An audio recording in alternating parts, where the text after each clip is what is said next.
Bismillah, alhamdulillah, wa salatu wa salam ala rasulillah wa ala alihi wa sahbihi wa man wala. Rabbi sharah li sadri wa yassir li amri wahlul 'uqdatan min lisani yafqahu qawli. Mes chers frères et sœurs, aujourd'hui avec l'aide d'Allah tabarak wa ta'ala, on commence une nouvelle série qui est le voyage de l'âme après la mort. Il s'agit d'une longue série. On va voir ensemble plusieurs thèmes. On va parler bien évidemment de la mort, du châtiment de la tombe et des délices de la tombe. On va parler du soufflement dans la trompe. On va parler également de la résurrection. On va parler des règles du jour du jugement, de la balance, du pont du Sirat, de l'intercession du prophète alayhi salatu wassalam. Et cette série finira avec l'enfer et le paradis. Bi'idhnillah. Et j'implore Allah tabarak wa ta'ala de me faciliter la tâche, car tout au long de cette série, je vais essayer bi'idhnillahi tabarak wa ta'ala d'être le plus précis possible dans chaque thème pour qu'on vive chaque thème comme si on y était. Comprenez bien que mon objectif à travers cette série, c'est qu'on la vit tous ensemble. Que chaque étape après la mort, tu la vis comme si tu étais. Et j'implore Allah tabarak wa ta'ala de me faciliter la tâche et surtout d'agréer, d'accepter cette modeste contribution. Et j'implore Allah tabarak wa ta'ala de nous faciliter d'écouter et de mettre en pratique le contenu de ces rappels. Allah tabarak wa ta'ala il dit alladhina yastami'una al-qawl fayattabi'una ahsanah ulaika alladhina hadahumullah wa ulaika hum ulul albab. Ceux qui prêtent l'oreille à la parole, puis suivent ce qu'elle contient de meilleur. Ce sont ceux-là qu'Allah a guidés et ce sont eux les doués d'intelligence. Donc, ahibbati fillah, mes chers frères, mes chères sœurs, cette série va commencer par la mort et c'est le thème d'aujourd'hui, bi'idhnillah. Car c'est la première étape. C'est la première étape, celle où l'âme se sépare du corps. La mort. Allah tabarak wa ta'ala en a parlé plus d'une fois dans le Coran. Et ce que j'aimerais, mes chers frères, mes chères sœurs, et ça c'est un point où j'insiste vraiment dessus, c'est qu'on n'oublie jamais pourquoi on a été créé. Jamais. Allah tabarak wa ta'ala dit wa ma khalaqtul jinna wal ins illa liya'budun. Je n'ai créé les djinns et les hommes que pour qu'ils m'adorent. L'objectif premier de la création des humains, c'est qu'on adore Allah tabarak wa ta'ala. C'est qu'on l'adore sans lui associer. Et Allah tabarak wa ta'ala nous a parlé de la réalité de ce bas monde. Ce bas monde qui en a séduit plus d'un parmi nous. Ce bas monde qui a fait que malheureusement, trop de gens se sont attachés à lui au point où ils se sont noyés dans les péchés.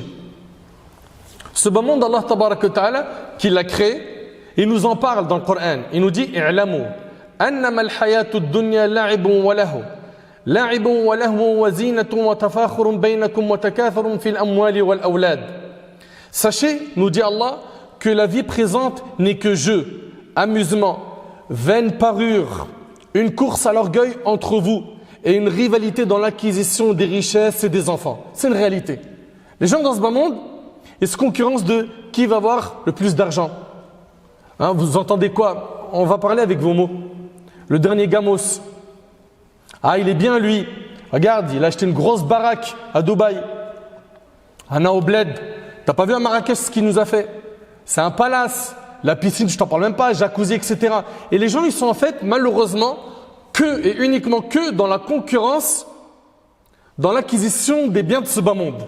Et Allah, il nous en parle dans le Coran. Et je le répète, Allah, c'est notre créateur. Il a créé les humains. Il a créé la terre dans laquelle on vit. Il est celui qui connaît le mieux le besoin de l'humain.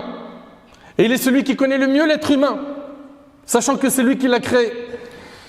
Sachant que la vie présente, Allah Ta'ala il nous dit, sachez que la vie présente n'est que jeu, amusement, vaine parure, une course à l'orgueil entre vous et une rivalité dans l'acquisition des richesses et des enfants. Subhanallah. Et à la fin du verset, Allah Ta'ala il dit, et la vie présente n'est que jouissance trompeuse. Et notre bien-aimé alayhi salatu wassalam, dans un hadith rapporté par l'imam al-Tirmidhi, il nous parle de la réalité de ce bas monde. qui en a séduit plus d'un, qui en a absorbé plus d'un. Sahl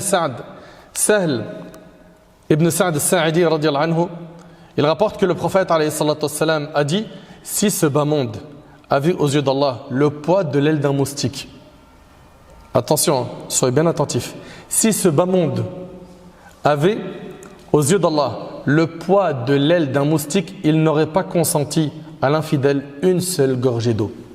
Ça montre que ce bas monde, il vaut rien pour Allah subhanahu wa ta'ala. Donc est-ce que ce que je suis en train de dire là a pour objectif de faire qu'on arrête de travailler, on arrête de subvenir à nos besoins, qu'on n'a pas le droit de se projeter, qu'on n'a pas le droit de décrocher des grands diplômes, qu'on n'a pas le droit d'avoir des grands postes? Est-ce que mon objectif à travers mon discours c'est ça? C'est ce que vous comprenez? Non. Simplement, l'objectif de ce discours, c'est que vous compreniez que cette étape qui s'appelle la vie d'ici-bas, Allah subhanahu wa ta'ala, il nous a créé, il nous a mis dans la dunya, dans ce bas monde, que pour qu'on prépare l'autre vie. Et pas pour qu'on se concentre à 100% sur celle-ci. Qu'on fasse de cette vie d'ici-bas un objectif. Non. Cette vie d'ici-bas, ça ne doit pas être l'objectif ultime du croyant. L'objectif ultime du croyant, c'est l'autre vie qu'on prépare dans celle-là, dans cette vie. Vous comprenez? Donc, le musulman, il a bien sûr le droit de se faire plaisir dans ce bas monde, de se divertir, de sortir, de s'amuser, de voyager, même d'être propriétaire, tant qu'il ne passe pas par les cases illicites, riba, emprunt avec intérêt bancaire, etc. Tu as le droit. Le prophète sallallahu alayhi wa sallam, il a même dit 4 choses font partie du bonheur, parmi elles une maison spacieuse. Et il a même dit parmi ces 4 choses, il y a al-markabul hani, c'est-à-dire la bonne monture. À l'époque, la bonne monture, c'était quoi? C'était avoir un cheval, avoir un chameau. Aujourd'hui, une bonne monture, c'est quoi? C'est un véhicule. Tu as le droit d'avoir un bon véhicule, un beau véhicule, un véhicule récent. Mais, écoute bien, que ce soit ni fait par orgueil, ni que ce soit fait par excès, et que tu gardes bien en tête que tout ça c'est éphémère. Celui qui a une Ferrari, une Lamborghini, ou un Chiron ou autre, est-ce que tu crois qu'il va rentrer avec dans sa tombe? Il va laisser tout ça sur terre, ok? Même si son compte bancaire il est plein, mais chargé à bloc d'argent, ça reste sur terre. Ce qu'il va prendre comme bagage avec lui dans sa tombe, c'est uniquement ses bonnes et mauvaises actions. C'est pour ça, nous en tant que croyants, on ne doit pas perdre notre objectif ultime. C'est quoi? C'est d'avoir le paradis. Et pour ça, il va falloir établir des stratégies, un plan. Quand quelqu'un il veut juste acheter un 100 mètres carrés, un 200 mètres carrés sur terre, il commence à planifier. Comment je vais faire pour économiser, rembourser, je vais emprunter de qui, etc. Là, il s'agit de construire où? Dans l'au-delà, là où c'est éternel, là où il n'y a plus de problèmes, là où il n'y a que des délices, où on ne s'ennuie plus, et pour l'éternité. Mais pour avoir cette récompense qui est le paradis, il va falloir qu'on se réveille. Et pourquoi j'ai choisi cette série? Parce que cette série, par la grâce d'Allah Tabaraka wa Ta'ala, est une parmi les causes des réveils de cœur. Parce que quand tu vas entendre et que tu vas vivre ces instants qui sont décrits avec détail dans le Coran et dans la Sunna du prophète sallam, si ton cœur est réceptif, bi'idhnillah, ça va t'aider à t'améliorer, à te repentir, à devenir quelqu'un de meilleur. Ce bas monde n'a donc aucune valeur pour notre Seigneur Azza wa Jal. Comprends donc que toi en tant que musulman, tu dois vivre ta vie, tu as le droit de te divertir, etc. Mais n'oublie jamais que le plus important, c'est l'autre monde. Faut pas que tu oublies ça.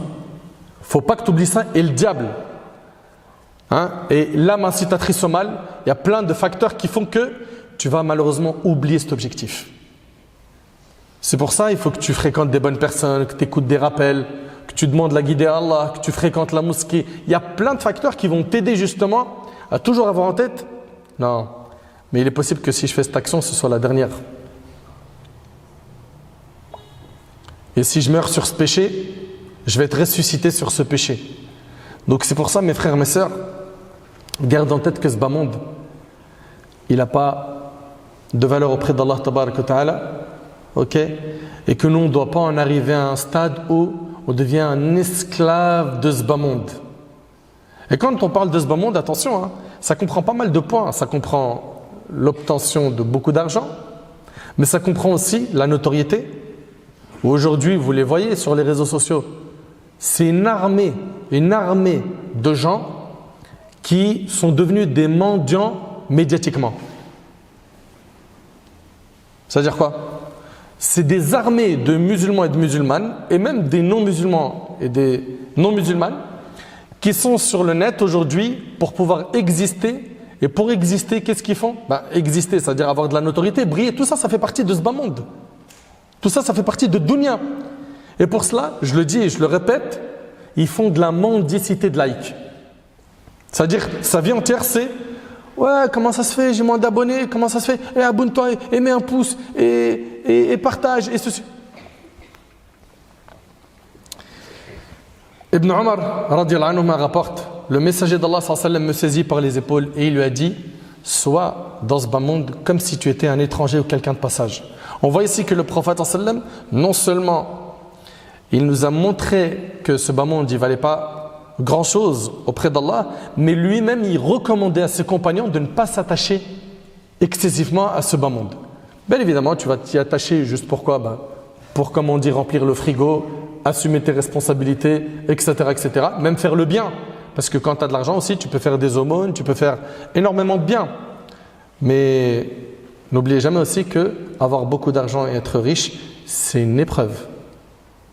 Et il y en a plein, quand ils sont riches, malheureusement, ils se loupent. Le prophète sallallahu alayhi wa sallam, il a dit, sois dans ce bas monde comme si tu étais un étranger ou quelqu'un de passage. Ibn Omar radiallahu anhu me disait, quand tu es au soir, n'attends pas le matin. Et quand tu es au matin, n'attends pas le soir. C'est-à-dire quoi? C'est-à-dire, quand tu es au matin, n'attends pas le soir, repousse pas une bonne action au soir. Et quand tu es au soir, repousse pas une bonne action au matin. Prends de ta santé pour ta maladie et de ta vie pour ta mort. C'est-à-dire, profite de ta santé avant que tu tombes malade et profite de ta vie avant que tu meurs. Et c'est rapporté par l'imam al-Bukhari. Mes frères, mes sœurs, ce bas monde, il a été blâmé pour une raison. C'est que malheureusement, il a absorbé plein de gens et il les a fait oublier l'au-delà. Il les a fait oublier pourquoi ils ont été créés. Il les a fait oublier le Seigneur des mondes, Azza wa Jal. Subhanallah, Ali ibn Abi Talib radiyallahu anhu, il a dit, ce bas monde est une demeure de vérité pour celui qui la croit, une demeure de sanité pour celui qui la comprend, une demeure de richesse pour celui qui s'en approvisionne. Elle est le lieu de la descente de la révélation d'Allah sur ses prophètes ainsi que l'endroit dans lequel ils ont prié. N'est-ce pas? Et elle est le fonds de commerce des alliés d'Allah. Vous entendez? Ce bas monde, c'est le fonds de commerce des alliés d'Allah. Subhanallah, Allahu Akbar. Ce bas monde, comprenez que c'est un champ. Nous, en tant que croyants, en tant que musulmans, qu'est-ce qu'on fait dans ce bas monde, sur ce champ? On plante des graines. C'est quoi ces graines? Levez la main. Vas-y. Les adorations. Les bonnes actions. Barakallahu fik. Donc, en fait, ce bas monde, c'est un immense champ. Vous suivez? Nous, on y plante des graines et on récolte le fruit de notre travail où? Ouais. Le jour du jugement. Le jour du jugement, tu récolteras le fruit de ton travail. Dans un hadith rapporté par l'imam Muslim, dans un hadith rapporté par Bukhari et Muslim, Anas radiyallahu anhu, il rapporte que le prophète sallallahu alayhi wa sallam a dit, tout musulman qui plante ou sème une graine se verra compter une bonne action à chaque fois qu'un être humain, un oiseau ou une bête en mangera. Tout musulman qui plante ou sème une graine se verra compter une bonne action à chaque fois qu'un être humain, un oiseau ou une bête en mangera. Notre religion nous pousse à l'action. Notre religion nous incite à toujours être dans le positif, à être des acteurs positifs, à être des acteurs de bien. Mais beaucoup de gens oublient que cette vie, elle est éphémère. Tôt ou tard, cette vie, elle va avoir une fin. Un jour, on va mourir. Allah tabaraka wa ta'ala, il nous dit Kullu man alayha fan, Allahu Akbar. Tout ce qui est sur la surface de la terre doit disparaître. Tout le monde va mourir sans exception. Tu es riche, tu vas mourir. Tu es pauvre, tu vas mourir. Homme ou femme, tu vas mourir. Enfant ou personne âgée, tu vas mourir un jour. La mort ne prévient pas. Peu importe ta situation, tu goûteras la mort. Une fois que tu as ça en tête, mon frère ainsi que toi, ma soeur, il faut que tu te prépares. Tu te prépares à cette rencontre avec Allah subhanahu wa ta'ala. Subhanallah, le prophète sallam, il dit Akthiru min dhikri hadim al-ladhat ay al-maut. Multipliez le rappel de celle qui brise les plaisirs. Multipliez le rappel de celle qui brise les plaisirs, à savoir la mort. Pourquoi? Parce que ça fait froid dans le dos de parler de la mort. Ça fait froid dans le dos. Et puis, c'est une réalité que personne ne peut contester. Musulman, non musulman, n'importe qui sur terre sait qu'un jour, il va mourir. Celui qui pense à la mort, il surveille ses actions. Celui qui pense à la mort, il fait attention de ne pas tomber dans l'injustice. Un grand tabi'i, Rabi' ibn Khaytham, rahimahullah, qui était un élève de Abdullah ibn Mas'ud, radiyallahu anhu, il disait, si j'avais laissé passer un moment sans que je me rappelle de la mort, mon cœur aurait péri. Subhanallah. On en a aujourd'hui qui oublient la mort pendant des années, sauf quand il faut venir pour prier sur quelqu'un de sa famille à la mosquée ou un de ses amis qui est mort. Et rappelez-vous que tout le monde va mourir un jour. Allah Ta'ala dit Kullu nafsin dha'iqatul maut. Chaque âme goûtera la mort. Et Allah Ta'ala il dit dans le Coran Qul innal mawta alladhi tafirruna minhu fa innahu mulaqikum. Thumma turadduna ila alimil ghaybi wash shahada fayunabbi'ukum bima kuntum ta'malun. Allahu Akbar. Allah Ta'ala il dit la mort que vous fuyez, écoutez bien, dit la mort que vous fuyez va certes vous rencontrer. Cette mort-là que tu fuis, elle va te rencontrer un jour. Ensuite, vous serez ramené à celui qui connaît parfaitement le monde invisible et le monde visible et qui vous informera alors de ce que vous faisiez. Ce qui est sûr également, c'est qu'après la mort, il n'y a que deux destinations. Tu as vu sur Terre, en hiver, tu peux choisir d'aller au ski. Ok? Ou même dans une destination où il y a le soleil. En décembre, tu dis allez, je vais à Dubaï, là-bas au moins il fait bon. Tu as le choix dans les destinations tant que tu es vivant, n'est-ce pas? Mais après la mort, il n'y a que deux destinations. Il n'y en a pas trois, il n'y en a pas quatre. Allah Ta'ala il a dit Fariqun fil jannah wa fariqun fil sa'ir. Il y en aura donc une partie d'entre eux au paradis et une autre partie en enfer. Allahu Akbar. Il n'y a que deux endroits. C'est le paradis ou l'enfer. Et Allah Ta'ala il dit, et j'aimerais que vous soyez super attentifs sur tous les textes que vous allez écouter, parce que vraiment il secoue, il réveille.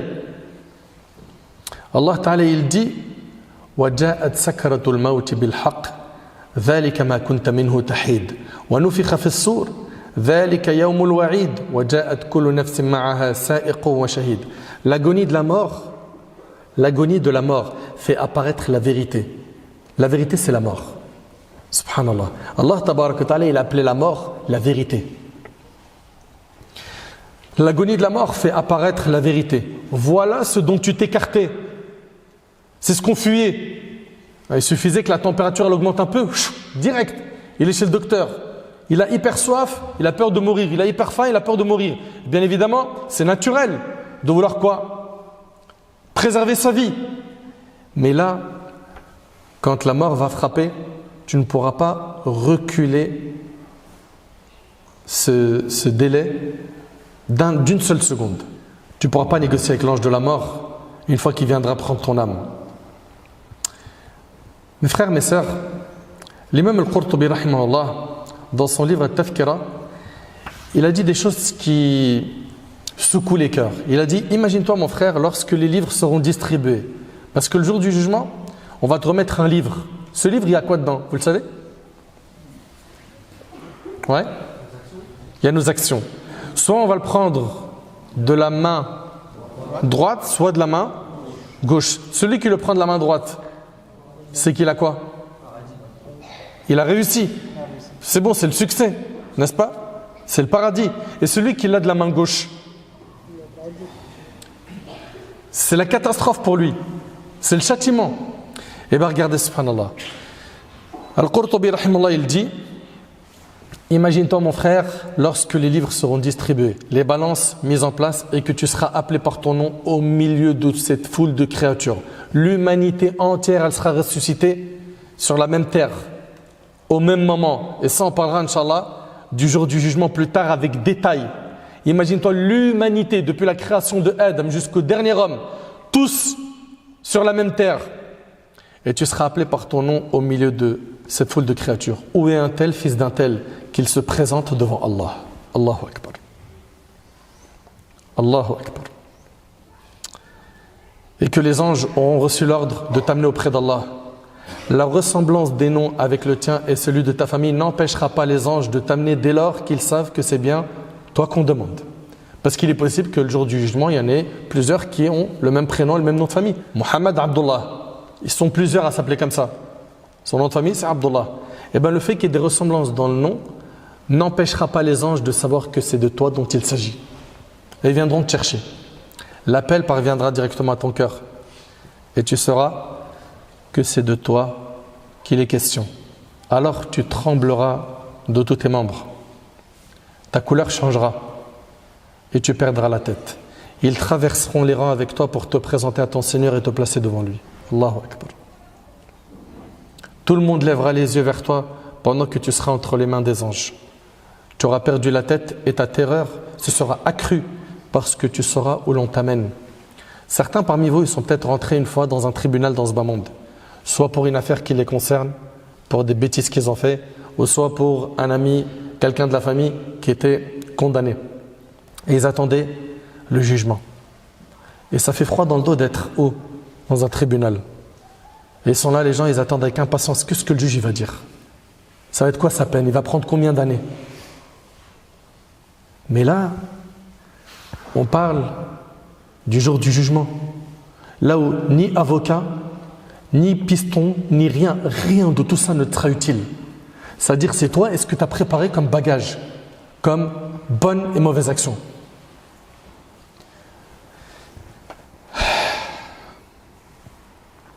Imagine cet instant où tu te trouveras face à ton Seigneur tenant en main un registre fournissant tous les détails de tes œuvres, n'omettant aucune action que tu as voilée, ni aucun secret que tu as dissimulé. Tu liras tout cela d'une voix abattue avec un cœur brisé, et la terreur te cernera de toutes parts.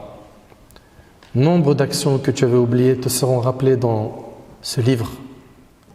Nombre de bonnes œuvres que tu avais cru être en sécurité et une délivrance en ta faveur seront rejetées à ce niveau et rendues vaines. Des bonnes actions que tu as faites, mais par ostentation, parce que tu recherchais la notoriété, etc. Alors que ton espoir dans ces œuvres était si grand, une grande tristesse sera dans ton cœur et nombreux seront les regrets que tu auras d'avoir négligé l'obéissance à Allah. Et sache que ce n'est pas fini. Après cela, il y a le Sirat, le pont qui est dressé au-dessus de l'enfer. Et puis, la question qu'il faut se poser, c'est est-ce que tu vas passer ce pont facilement ou est-ce qu'en mettant le premier pied, tu vas te retrouver à glisser en enfer? Wala'iyadhu billah. Enfin, chacun d'entre nous, il doit se poser des questions. Jusqu'à quand cette insouciance? Jusqu'à quand je suis éloigné du dîn? Jusqu'à quand je suis esclave de mes passions? Jusqu'à quand j'ai pas de personnalité et je suis le premier qui m'embarque dans un bateau illicite? Jusqu'à quand? Jusqu'à quand vous êtes faible et vous n'arrivez pas à tenir votre dîn? À chaque fois qu'il y en a un qui te dit viens en soirée avec nous, on va écouter du son, on va fumer, on va vendre, j'ai un plan pour toi de haram. Malheureusement, ils sont nombreux à mordre à l'hameçon. Mais quand on te dit viens à la mosquée, t'es paralysé. Bien sûr, je ne suis pas en train de généraliser, mais la personne qui se reconnaît à travers mon discours, qu'elle se réveille. Le meilleur moyen d'augmenter notre foi, d'apprendre notre dîn, c'est de venir à la mosquée, venir écouter des cours, faire la prière en groupe, rencontrer tes frères. Les sœurs, elles se rencontrent entre elles. Combien de fois j'ai entendu des jeunes me dire « Mais toi, tu me parles de bonne fréquentation, je la trouve où? Viens à la mosquée !» Au lieu de rester dans des endroits qui sont remplis de shayatines, de démons. L'enfer, c'est quelque chose de terrible, qui fait très peur. C'est le châtiment d'Allah tabarak wa ta'ala. C'est le châtiment qu'Allah a promis à ceux qui vont lui désobéir, qui vont se détourner de lui. Subhanallah. Imagine-toi dans le hadith rapporté par l'imam al-Tirmidhi et l'imam Ahmad sur Abu Hurayra radiyallahu anhu. Le prophète sallallahu alayhi wa sallam a dit: au jour du jugement, un coup sortira de l'enfer. Un coup sortira de l'enfer, il aura 2 yeux qui voient, 2 oreilles qui entendent et une langue qui parle. Allahu Akbar. Allahu Akbar. À cet égard, l'enfer dira: 3 types de personnes m'ont été confiées. Parmi eux, l'oppresseur inflexible. Ceux qui étaient quoi? Qui étaient injustes. T'en es où par rapport à l'injustice? T'en es où par rapport au dhulm, par rapport à la hagra?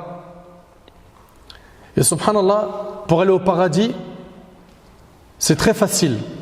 Tu as moins d'efforts à faire que pour aller en enfer. Pour aller au paradis, venir à la mosquée, c'est gratuit. Oui ou non? Écouter un rappel, c'est gratuit. Prier à la mosquée, c'est gratuit. Faire du dhikr, lire du Coran, c'est gratuit. Mais l'enfer, pour aller en enfer, il faut faire des actions qui font mériter l'enfer, comme forniquer. Donc il faut de l'argent, il faut planifier. Il y en a plein, ils vont mentir à leurs parents. C'est des obstacles avant d'arriver à ce péché. Voler, pareil, c'est des risques. C'est dangereux. Et parfois, c'est payant. Ils vont payer des destinations pour aller faire quoi? Aller faire du haram. Demande-leur aujourd'hui pourquoi vous allez tous à Phuket. Sauf ceux à qui Allah a fait miséricorde. Mais un paquet d'entre eux, c'est pourquoi? C'est pour visiter les îles. C'est pour nager, se baigner. Pas que ça. Beaucoup d'entre eux, pour ne pas généraliser, ils y vont pour forniquer. Pour faire du haram, c'est vrai ou pas? Donc subhanallah, ils vont investir beaucoup d'argent, beaucoup d'efforts pour finalement s'exposer au châtiment d'Allah, l'enfer. Alors que le paradis, mais c'est facile d'y aller. C'est juste le diable, il t'a mis plein de nœuds dans la tête en te disant: ouais, le paradis c'est trop compliqué, tout devient interdit, si tu rentres dans la religion, tu n'as plus rien le droit de faire. Faux! Les choses autorisées sont plus nombreuses que les choses interdites. Mais c'est la mauvaise compréhension de la religion. Le diable, il est en train de te mettre des hypercutes. Réveille-toi. Et puis le prophète sallallahu alayhi wa sallam a dit: le paradis est recouvert de choses détestables. C'est-à-dire, il y a des obstacles pour avoir le paradis. C'est pas facile de se lever pour le fajr. Quand il est à 4 heures du mat et que le isha il est vers minuit. C'est-à-dire, il y a des efforts à faire pour aller au paradis. Et qu'est-ce qu'il a dit alayhi salatu wa sallam? Il a dit: et l'enfer est recouvert de passions interdites. L'enfer, pour y accéder, tu suis les passions, les passions interdites, et tu finis en enfer, comme c'est rapporté par l'imam Al-Bayhaqi. N'oubliez pas qu'on doit adorer Allah tabaraka wa ta'ala tout le temps. Il y en a, c'est des saisonniers, c'est-à-dire pendant Ramadan, il met le paquet, après Ramadan, on ne le voit plus. Pourquoi? Allah Ta'ala, il a dit: wa'bud rabbaka hatta ya'tiyaka al-yaqin. Adore ton Seigneur jusqu'à ce que te vienne la certitude. La certitude, c'est la mort. Nous, on n'est pas des saisonniers. Nous, c'est pas Ramadan, on met le paquet, puis après Ramadan, il n'y a plus rien. On va faire une umrah, on met le paquet dans la umrah, on ne dort plus. Et le frère, il te dit, ou la sœur: subhanallah, j'ai tenu 48 heures en dormant 2 heures. Tabarakallah, c'est bien qu'Allah il accepte. Et après, elles sont où les traces de cette umrah? Il revient, tu regardes ses stories sur le net, c'est que des péchés, de l'exhibition, du haram. Mais parmi les signes qui prouvent qu'une bonne action a été acceptée, c'est que tu continues à faire des bonnes actions après en avoir fait. Si toi, après la umrah, tu reviens comme si de rien n'était et que tu as juste quelques souvenirs, il y en a, il revient de la umrah, la seule chose qui a changé de lui, c'est quoi? C'est sa coupe de cheveux. Rien d'autre. C'est le même. Mais soyez sérieux un peu. Qu'Allah subhanahu wa ta'ala, il améliore notre situation. Mes chers frères, mes chères sœurs, notre bien-aimé alayhi salatu wa sallam a dit: si vous saviez ce que je sais, vous ririez peu et vous pleureriez beaucoup. Rapporté par Bukhari Muslim. Ça veut dire quoi? Le prophète sallallahu alayhi wa sallam, il a vu lui le paradis, il a vu l'enfer. Il les a vus de ses yeux. Et il a dit: si vous saviez ce que je sais, vous ririez peu. Pourquoi? Parce que c'est terrible, le châtiment. Le châtiment, il est terrible. Et bien évidemment, il y a moyen d'échapper au châtiment, mais facilement. Parce que certains, ils peuvent se dire: ah ouais, moi, c'est sûr et certain, je vais finir dans le châtiment. Non, arrête de dire ça. Non, la miséricorde d'Allah, elle est immense. Mais, il faut que tu te mettes à travailler, que tu te mettes à te ressaisir. à te prendre au sérieux. Mes chers frères, mes chères sœurs, malheureusement, beaucoup de gens oublient la mort et celle-ci ne prévient personne. Elle prévient personne. Tu ne reçois pas un SMS te disant il te reste 48 heures, J-10, et l'ange de la mort il vient prendre ton âme. Non, ça frappe d'un coup. Et on en avait plein, des jeunes autour de nous et des moins jeunes, qui sont morts et pas forcément en ayant été malades. Moi je me souviens, subhanallah, qu'un parmi mes frères il s'appelle Ahmed, rahimahullah, qu'Allah il fasse miséricorde. Subhanallah, je l'aimais beaucoup ce frère-là, qu'Allah il le récompense pour toutes les bonnes actions qu'il a fait et qu'Allah lui accorde sa miséricorde et le paradis. Ce frère-là, il est mort sur son scooter pendant qu'il conduisait. Et sans faire un accident avec quelqu'un. Crise cardiaque, et il est parti. Un autre, il est parti pour faire du sport. C'est à côté, à Drancy. On a voulu lui racketter son smartphone, ça a fini par, ils l'ont tué. Un parmi les frères dans mon quartier, il a séparé une embrouille, il s'est mangé des coups de marteau sur le crâne, il est mort. Mais lui, il n'est pas sorti pour aller s'embrouiller. Et ce n'était pas quelqu'un qui était dans la délinquance. Je le répète, la mort ne prévient pas. Une parmi nos sœurs, j'oublierai pas, on est parti prier sur elle, à Saint-Ouen. Son mariage, c'était le lendemain. Elle est morte dans son sommeil. La mort ne prévient pas. Arrêtez avec cette histoire de « j'ai le temps ». Ça, c'est la chose la plus grave qui a touché notre communauté. La procrastination. J'ai encore le temps, on remet les bonnes actions à plus tard. Je vais me repentir, je sais ce que je fais, c'est pas bien. Je sais que je diffuse du poison sur le net, sur TikTok, sur Insta, sur Snap. Mais t'inquiète, j'irai faire le hajj, je me laverai de mes péchés. Mais qui dit que tu vas vivre jusqu'à ce hajj? Qui dit que tu vas vivre jusqu'au repentir? Freine dès maintenant. Insouciant que t'es, réveille-toi. Combien de fois on a vu des gens, subhanallah, balles perdues et hop, on se retrouve à avoir une cité complète, plusieurs quartiers qui viennent prier sur lui. Et t'entends des phrases type « il est parti trop tôt ». Non, il n'est pas parti trop tôt, c'était son heure. Ou bien d'autres qui disent « mais subhanallah, on mange avec lui hier ». Effectivement, du jour au lendemain, une personne parmi nous peut partir. Et le croyant, il est toujours sur ses gardes. Il sait que l'ange de la mort, il peut venir à n'importe quel moment.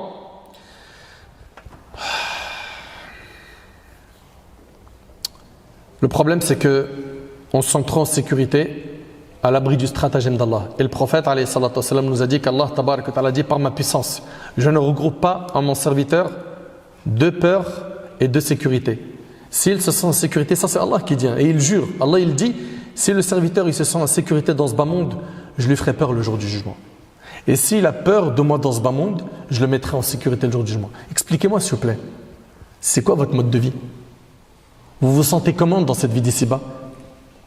Tranquille, ça va pour moi, sans faire aucun effort, il ne prie pas, il met en colère ses parents, il fait n'importe quoi de sa vie, il est en train de la détruire. Votre temps, la chose la plus précieuse, vous êtes en train de le brûler avec vos mains. Comment? Avec les écrans. H24, en train de regarder des stories, des commentaires, des publications ou de publier vous-même. Vous n'avez rien d'autre à faire dans votre vie? À quel moment vous touchez le Coran? Quand est-ce que vous le lisez, que vous le méditez? Vous êtes des musulmans, vous ne savez même pas encore comprendre la parole d'Allah. Combien parmi nous, ils l'ont lu en entier et ils l'ont compris, ils ont cherché à l'étudier. Combien d'entre nous, on a cherché à se rapprocher de la sunna du prophète sallam en étudiant sa biographie, en regardant comment il se comportait, comment il fallait manger, s'habiller, etc. et puis vivre la sunna. Non, on a adopté plutôt les modes de vie de qui? Des footballeurs, des influenceurs, des humoristes, des stars, des gens de télé-réalité. Wa inna lillahi wa inna ilayhi raji'un. Des musulmans et des musulmanes à l'appel qui regardent des gens dans une télé-réalité. Ils ne sont pas habillés que des jeux de séduction déjà programmés, des clashs déjà programmés. Et c'est vous qui êtes la cause que ces gens-là existent. Inna lillahi wa inna ilayhi raji'un. Mes chers frères, mes chères sœurs, nos pieux prédécesseurs, rahimahumullah, ils faisaient hyper attention à la rencontre qu'on aura tous avec Allah subhanahu wa ta'ala. Lorsqu'on demandait à Muhammad ibn Wasi', comment vas-tu? Écoutez ce qu'il répondait. Ça, c'est un parmi nos ancêtres. Il disait, que penses-tu d'un homme qui avance chaque jour vers l'au-delà?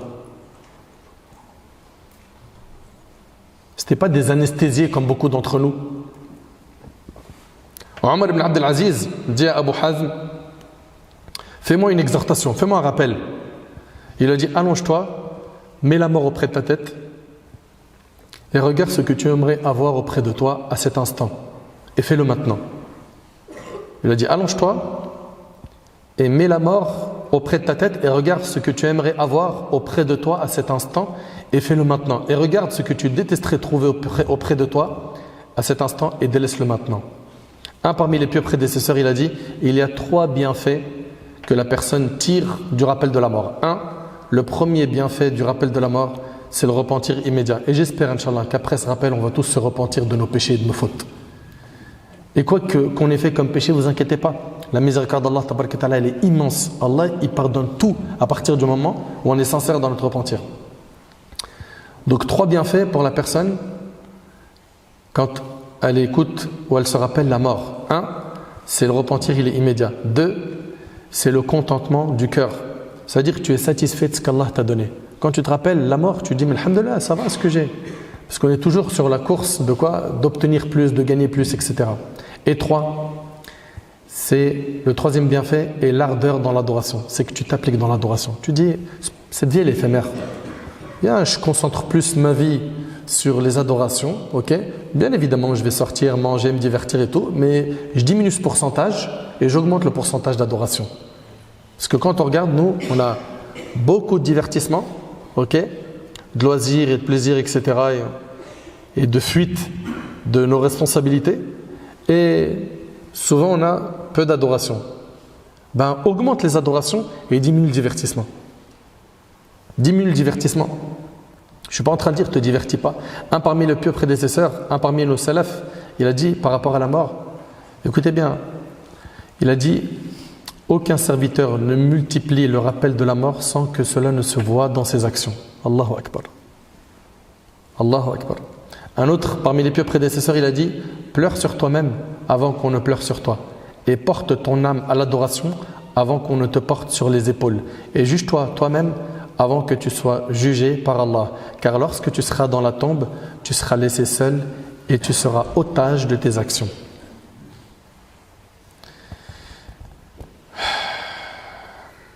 Un parmi les pieux prédécesseurs, il a dit, malheur à moi, car je ne sais pas quel jour sera le dernier de ma vie, ni dans quel pays mon âme sera prise, et je ne sais pas dans quel pays sera creusée ma tombe. Mes chers frères, mes chères sœurs, cette réalité qu'est la mort, tout le monde va la goûter.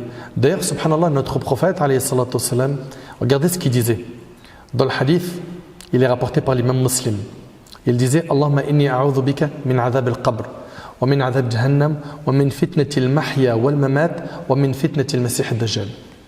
Il disait, quand le prophète sallam disait, quand l'un de vous prononce l'attestation, donc le tashahhud, qu'il invoque la protection d'Allah contre 4 choses en disant. Donc quand tu fais le tashahhud avant le salut final, eh ben, il est recommandé de dire, Seigneur Allah, je me mets sous ta protection contre le supplice de l'enfer, contre les tourments de la tombe, contre la tentation de la vie et de la mort, et contre le mal de la tentation du Messie Dajjal, le faux Messie. Et c'est rapporté par Muslim.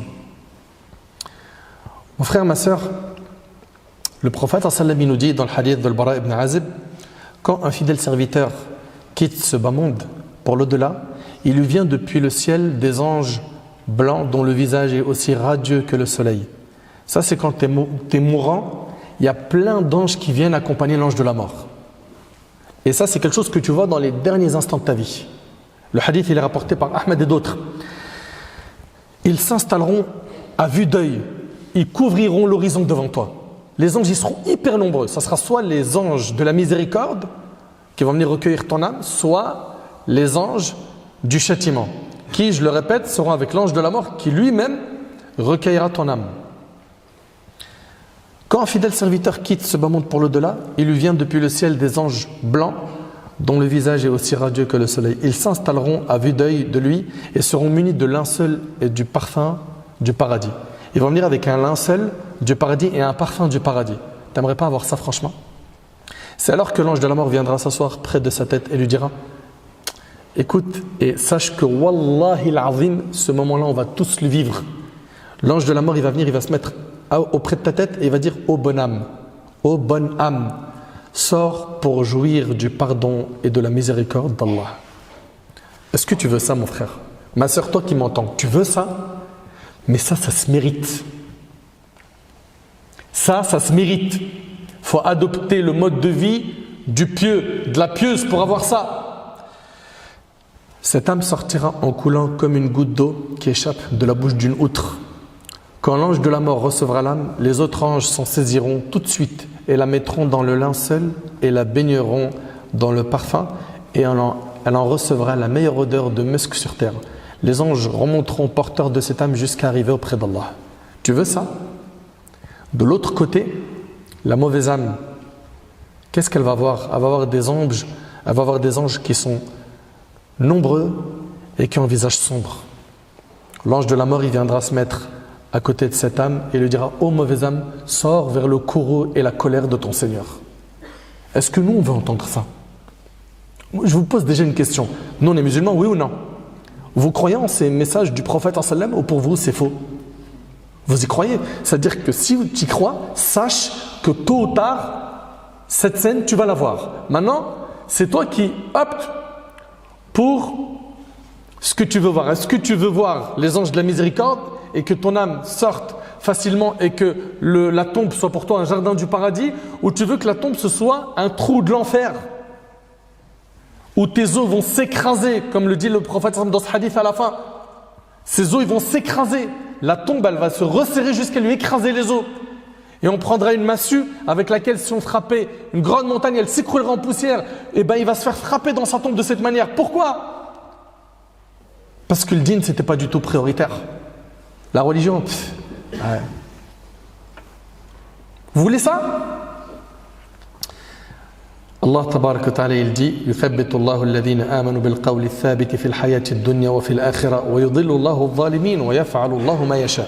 Allah affermit les croyants par une parole ferme dans la vie présente et dans l'au-delà, tandis qu'il égare les injustes et Allah fait ce qu'il veut. Si tu veux qu'Allah t'affermit dans le questionnement des deux anges dans ta tombe de Munkar et Nakir, il faut impérativement que tu sois droit sur terre.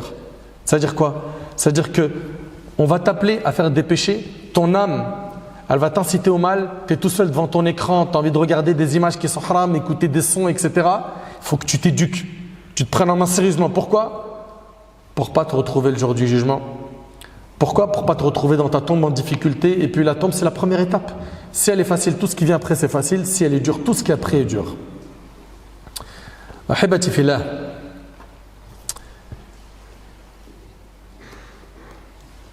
Allah tabaraka wa ta'ala, il nous parle de certains qui viendront le jour du jugement dire: ma aghna anni maliya, ma fortune ne m'a servi à rien.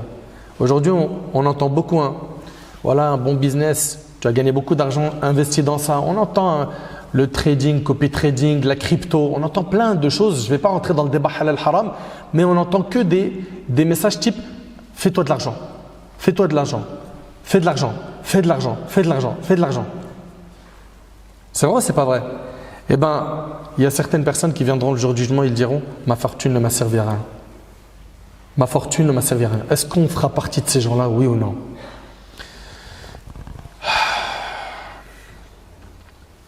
Allah tabaraka wa ta'ala, il dit: innal abrara la fi na'im wa innal fujjara la fi jahim. Les bons seront certes dans un jardin de délices et al-fujjar, les libertins, les mauvais seront certes dans une fournaise. Tu veux être où? Si tu veux la miséricorde d'Allah tabaraka wa ta'ala, mais bouge, fais le bien. Le prophète alayhi salatu wa sallam a dit: lorsque la dépouille d'un mort est posée et que les hommes la portent sur leurs épaules, si la personne était pieuse, donc elle est portée sur les épaules, et là on est en direction de quoi? Du cimetière. À ce moment-là, regardez bien, si la personne était pieuse, elle dit qui? La dépouille. Avancez-moi, avancez-moi. Et si la personne n'était pas pieuse, elle dit: oh malheur à moi, où m'emmenez-vous? Toute chose entend sa voix, sauf les hommes, et s'il l'entendait, il serait foudroyé. Subhanallah. Ça, c'est le moment où il est porté. Ok?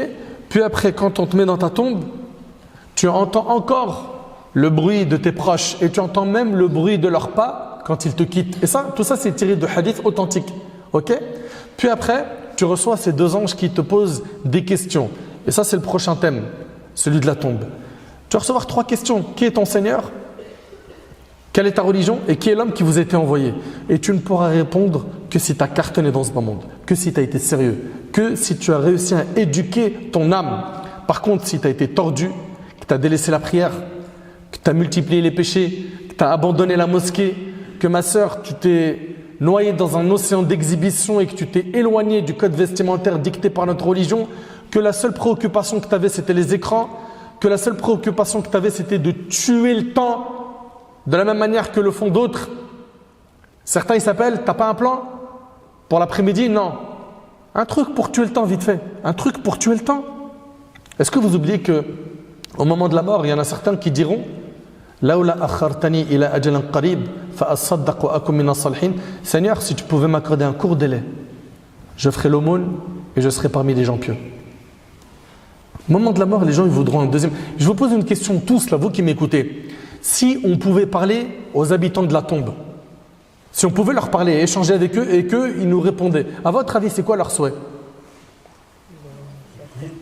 C'est quoi? Revenir sur terre pour faire quoi? Regarder une dernière série Netflix? Non. Faire des vacances de luxe? Ceux qui sont actuellement morts, leur souhait, si on pouvait leur demander c'est quoi vos souhaits, c'est de revenir sur terre, faire le bien, faire des adorations. Et d'ailleurs, j'ai même une khutba, un discours du vendredi qui s'appelle les souhaits des morts. Les souhaits des morts. Écoutez-la, vous verrez qu'est-ce qu'ils souhaitent. Leur souhait, c'est pas de rester au café avec leurs potes et d'ahka jusqu'à pas d'heure. Qu'Allah subhanahu wa ta'ala il améliore notre situation. Allah tabarak wa ta'ala il dit Ya ayyuhalladhina amanu tubu ila Allahi tawbatan nasuha. Asa rabbukum an yukaffir ankum sayyi'atikum wa yudkhilukum jannatin tajri min tahtiha al-anhar. Yawma la yukhzi Allahu an-nabiyya walladhina amanu ma'ahu nuruhum yas'a bayna aydihim wa bi aymanihim يقولون ربنا أتمم لنا نورنا واغفر لنا إنك على كل شيء قدير. Ô vous qui avez cru. Regardez Allah il dit quoi? Repentez-vous à Allah d'un repentir sincère. Il se peut que votre Seigneur vous efface vos fautes et qu'il vous fasse entrer dans des jardins sous lesquels coulent les ruisseaux au paradis. Le jour où Allah épargnera l'ignominie aux prophètes et à ceux qui croient avec lui. Leur lumière courra devant eux et à leur droite. Ils diront Seigneur, parfais-nous notre lumière. Et pardonne-nous car tu es omnipotent. Et Allah tabarak wa ta'ala dit ô fils d'Adam, tant que tu m'invoques et que tu espères en moi, tant que tu fais des du'as et que tu as espoir en Allah, Allah il dit je t'absoudrai, c'est-à-dire je te pardonnerai malgré ce qui s'est produit de toi sans me soucier du nombre de tes péchés. Tant que tu demandes pardon, Allah il va te pardonner. Ô fils d'Adam, si tes péchés ont atteint les nuages du ciel et que tu me demandes pardon, je t'absoudrai sans me soucier, c'est-à-dire sans se soucier du nombre de tes péchés. Ô fils d'Adam, si tu viens à ma rencontre avec la contenance de la terre comme péché et que tu me rencontres sans rien m'associer, je t'apporterai la contenance de la terre comme absolution. C'est pas perdu. Même si ton passé était ténébreux, noir, sombre, Wallahi al-Azim, c'est pas perdu. Garde même en tête que non seulement si tu te repens sincèrement, Allah il te pardonne, mais il te transforme tes péchés en bonne action. إلا من تاب وآمن وعمل عملا صالحا فأولئك يبدل الله سيئاتهم حسنات. Allah il dit إلا من تاب, sauf ceux qui se repentent. إلا من تاب وآمن, et croient, sauf ceux qui se repentent, croient et accomplissent des bonnes œuvres, ceux-là, Allah changera leurs mauvaises actions en bonnes. T'imagines? C'est-à-dire le passé sombre là de 10, 15, 20, 30, 50 ans de péché, tu te repens sincèrement, Allah il te le change en bonne action. Allahu Akbar, qu'est-ce que tu attends? Et aussi, garde en tête que dans ta tombe, il ne restera que tes actions. On te l'a dit plein de fois. Et regarde, le hadith de Anas, il est rapporté par Bukhari et Muslim. Le prophète sallam a dit 3 choses accompagnent le mort dans son cortège funèbre: ses parents, donc sa famille, ses biens et son œuvre. 2 d'entre elles retournent à la vie. C'est quoi? 2 d'entre elles retournent. Et une seule reste. Les 2 qui retournent, c'est quoi? Sa famille et ses biens. Et la seule chose qui reste, c'est quoi? C'est ses actions. Et une seule reste avec lui, son œuvre. son œuvre, rien d'autre. Ce qu'on est en train de vous dire là, c'est pas des choses qui peut-être ils vont arriver, c'est sûr et certain. Maintenant, soit parmi nous, il y en a, ils vont écouter attentivement et ils vont être assez intelligents pour se reprendre en main et se donner les moyens d'être sur le chemin de la piété, soit ils vont rester à être des pions de shaitan, du diable, jusqu'à se retrouver en perdition après leur mort.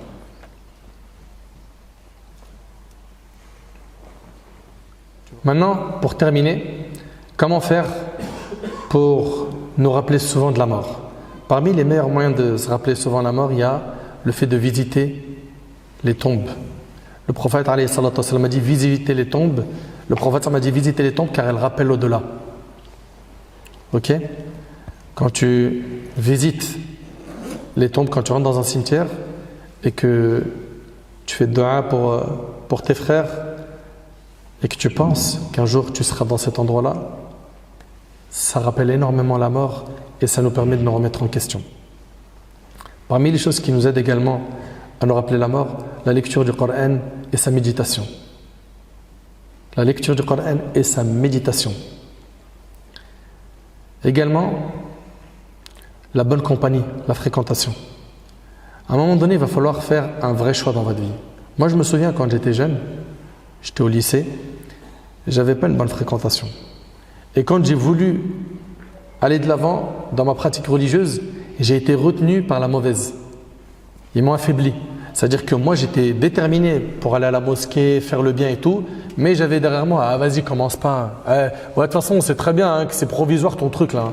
Hein, ton truc où pendant 2 jours, tu fais l'imam. Ah vas-y, c'est bon, tu vas pas nous mettre la disquette, on te connaît par cœur. Et ça affaiblit. Et nous, ce qu'on demande à nos frères et à nos sœurs, c'est pas de mettre une croix définitive sur ces gens-là. Parce qu'on sait qu'il y en a beaucoup parmi eux, on a grandi avec eux, on était avec eux à l'école, c'est peut-être des voisins de palier, ou des voisins d'immeubles, etc. Ou qu'ils habitent dans l'immeuble d'à côté, etc. Et ben, ce qui est demandé, c'est de diminuer la fréquentation de ces gens-là et mettre un paquet dans la bonne fréquentation. La bonne fréquentation, c'est quoi exactement? C'est quelqu'un qui est meilleur que toi dans la religion. Quelqu'un, quand tu parles avec lui, tu sens qu'il veut te tirer vers le haut.